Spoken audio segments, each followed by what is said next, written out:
காவிரியில் புதிய அணைகள் கட்ட முயலும் கர்நாடகாவின் முயற்சிக்கு எதிர்ப்பு தெரிவித்து விவசாயிகள் நடத்தும் போராட்டத்திற்கு அனைத்து கட்சியினரும் ஆதரவு கொடுக்க வேண்டும் என மதிமுக பொதுச் செயலாளர் வைகோ கேட்டுக் கொண்டுள்ளார்.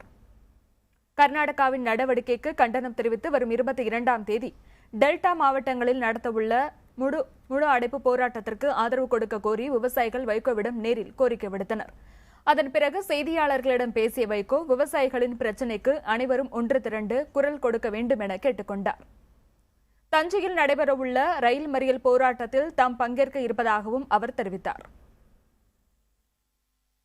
எந்த அரசியல் கட்சியும் எந்த ஆட்சியையும் நான் குறை சொல்ல விரும்பவில்லை. ஆபத்து வந்திருக்கிற நேரம், ஒன்றாக தமிழகம் எழுந்து நிற்க வேண்டிய நேரம். தன்முனைப்பு இல்லாமல், ஈகோ இல்லாமல், யார் முன்னே போவது, யாருக்கு அதிகிடம் கொடுப்பது என்ற எண்ணத்துக்கு இடமின்றி தமிழக மக்கள், அரசியல் கட்சிகள், விவசாயிகள், உணர்வாளர்கள் அனைவரும் ஒரு சேர எழுந்து நம் எதிர்காலத்தை பாதுகாத்துக் கொள்ள வேண்டிய ஒரு கட்டாயம் ஏற்பட்டிருக்கின்றது.